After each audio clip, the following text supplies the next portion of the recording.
Hey guys and girls, it's Tom Panos. Finished my auctions for the day, and I thought that whilst I'm sitting at home on my own, I would bring up this subject, and I'm going to wait for this audience to build up because I was having a conversation with a couple of people today about the way that real estate has changed. Hello, Swati, how are you? Let's get this audience to build up. And what the topic I want to talk to you about, g'day Emil. The topic I want to talk to you all about is a real estate topic. Hello Nick, how you going?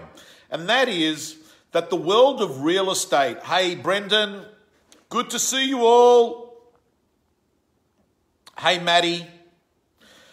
And that is, the world of real estate has changed. I remember when I got into real estate 30 years ago, I worked in an office. Hi, Diane. And in that office, I was paid 30% split. The boss used to actually pay for us to have McDonald's for breakfast as part of our sales training. And they paid for all the things. We weren't allowed to promote our face. We weren't allowed to promote our number, which we didn't have mobiles then. And what actually happened, hey Liz, hi everyone, hey James, hey Michael. And what happened was this, that the office was the hero in the market. There was no contact details of my name or a mobile or an email. Hello Michael, hello all. I'm going to stop saying hello so I can get onto the topic. But in the new world that we live in 2018, the dynamics have changed. Real estate agents are getting paid, generally speaking, around the 50% and upwards, depending on how good a performer you are. In some models, it even reaches 80%. In the new world that we live in, what actually happens is that the real estate salesperson now is in fact running their own business within the business. The real estate salesperson now is an audience developer. The real estate salesperson now has a social media following. They have a tribe that's got their vibe. The real estate salesperson now has got their own expenses and in many instances are employing multiple people in their effective business unit. The real estate salesperson now, in the new world that we live in, has got what I call their own real estate business that is incorporated inside the principal running the business, which raises a very interesting point because there is still some business owners who believe that what they should do is actually not allow a sales agent to have too much of a brand, because there's this paranoia that the person will actually become bigger than the brand. And this is an interesting concept because on the one hand, I understand that they don't want to go to bed at night thinking to themselves, if I grow this girl or guy so big that they leave and they go down the road to another agency, or they actually open up against me. So what I'll do is actually just stifle their profile and actually try and manage that and still try and get the office to actually have a bigger brand than them. So herein lies the problem.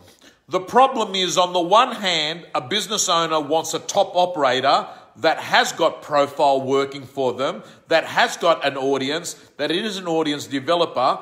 But on the other hand, they don't want to be vulnerable and become dependent on this person.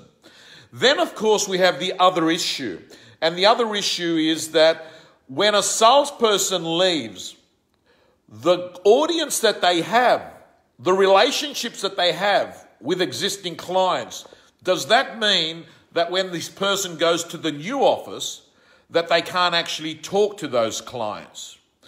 These are all convoluted issues now, if you think about them, because what's actually happening is that there's two schools of thoughts in real estate.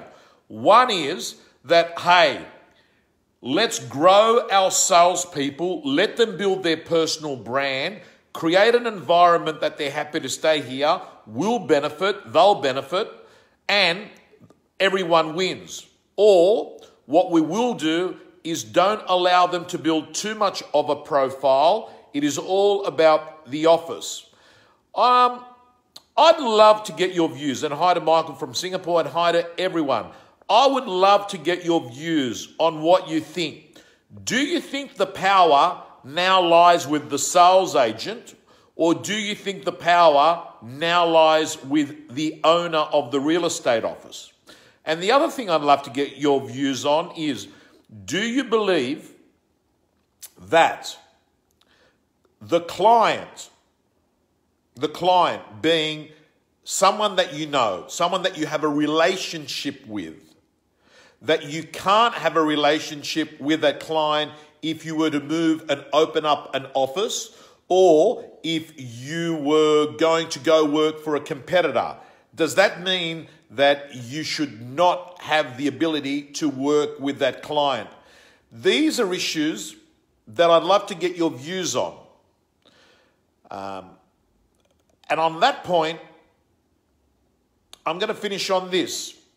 I had a real estate client say to me recently, Tom, my belief is that you shouldn't train an agent too much. You train an agent too much, you grow them, they become big, you put your time and energy and resources, they leave, and you lose all your investment. And my response was, well, what's the other option? You don't train them, you don't actually educate them, you don't grow them, they don't become good, they don't grow a profile, they don't do business, they stay shit, and no one wants them, so they just stay with you. So think about that. Guys and girls, love to get your comments. Thank you so much.